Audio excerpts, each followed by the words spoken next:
Electric motors can be used in everyday life, such as this toothbrush here, or this hairdryer. Maybe even a blender in the kitchen to make a nice milkshake.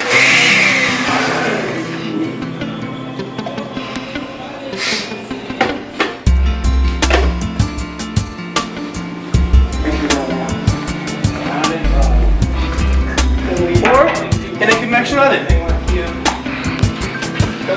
That fan in the back. In a kitchen garbage disposal. Or in a stovetop exhaust fan.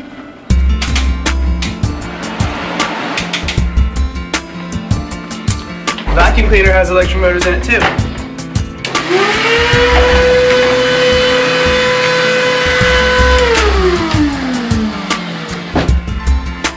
A garage door has an electric motor in it. And even a yard leaf blower.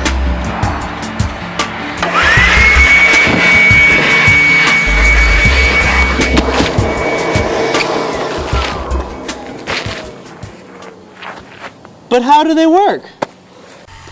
Okay, I'm Christian Meyer. I'm going to talk to you about DC electric motors. So how do DC electric motors work? So they operate on the principle that a current carrying wire in a magnetic field will feel a force. This was discovered by Faraday. So the equation F equals BIL, sine of theta, is used, where F is the force felt by the wire, B is the magnitude of the magnetic field in which the current is being carried, I is the current in amps, L is the length of the wire, and theta is the angle between the magnetic field and the direction of the current, and that's going from positive to negative. The right-hand rule tells the direction of the force. You see that picture down there. The magnetic field is given by the pointer finger, current your middle finger, and the force by your thumb.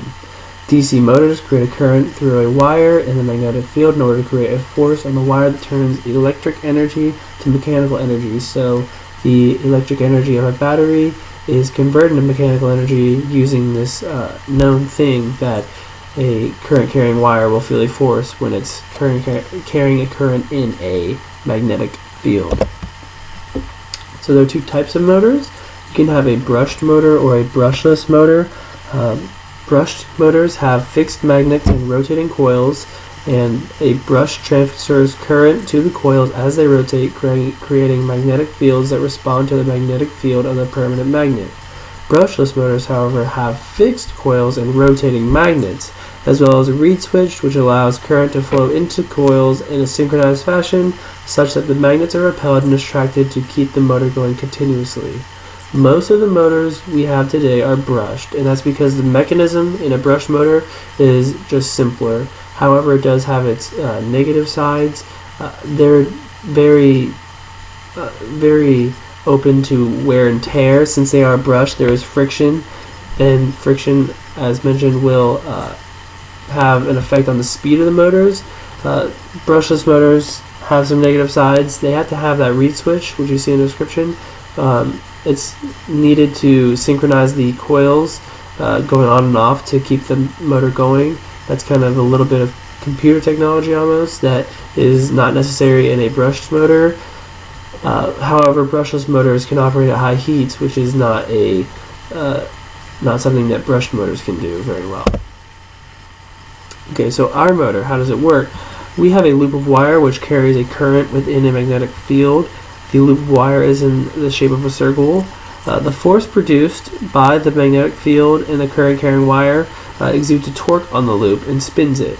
As the loop continues to spin, a torque is continuously applied, creating rotational motion. The neodymium magnets make a strong magnetic field, and that's important to add because, as you see that equation down there, BIL sine of theta, force is directly proportional to the magnitude of the magnetic field.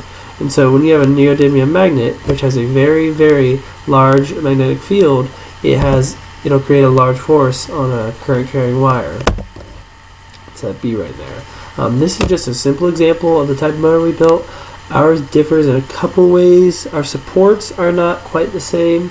They're made out of elbow joints, and also we have, instead of one magnet emitting a field From the bottom, we have two magnets on the side with opposite poles facing each other to create a uniform magnetic field going crossing through where the coil is, but the same principles are there. Just having a magnetic field and a current carrying loop of wire which will feel torque and will spin. How do we go about reversing the motor and changing the speed? So the motor is reversed via a DP-DT switch. That DP-DT stands for double pole, double throw. The pole is P-O-L-E, not P-U-L-L, because there are two poles in the switch that actually connect two of 6 leads. So there are 6 leads at the bottom. There are, I like to think of it as 3 rows of 2. So when the switch is thrown one way, it connects the middle row to the top row, and when it's thrown the other way, it connects the middle row to the bottom row. And when it's set in the middle, it connects neither of them. And basically, wires are hooked up to the 6 leads on the bottom of the switch, such that when it's thrown one way, the current goes in a quote-unquote clockwise fashion, whereas if it's thrown the other way, it goes in a quote-unquote counterclockwise fashion. What this does is, it reverses the current, and when you reverse the current, you see there it reverses the force. That can be done by looking at your right-hand rule. If you just keep the magnetic field pointing the same way and flip the direction of the current, the force gets flipped as well. The speed is controlled with a potentiometer. So as the knob is rotated, more resistance is added to the circuit. I'll show you a picture later on explaining how it works. But what's important to recognize here is Ohm's law, where voltage is equal to the current times resistance. Since the voltage in our motor remains the same, it's not changing at all because the batteries are all still hooked up when you're turning the knob with a potentiometer, and since resistance is going up, the only thing that can happen is current has to go down. Lower current means lower force. Remember that equation down there again. If you look at it, the I, if it goes down, the force goes down as well, because force and current are in a direct relationship. And here's a picture of how a potentiometer works. So the wiper moves with the suspension, and there's a resistive carbon track. Basically, you have a middle lead that is hooked up to the motor, and one of the side leads comes from the battery, and you turn it to essentially add more or less resistance, which alters the current, and which alters the force on the loop, which alters the speed of the magnet, or of the motor, all in all. And that is how DC electric motors work.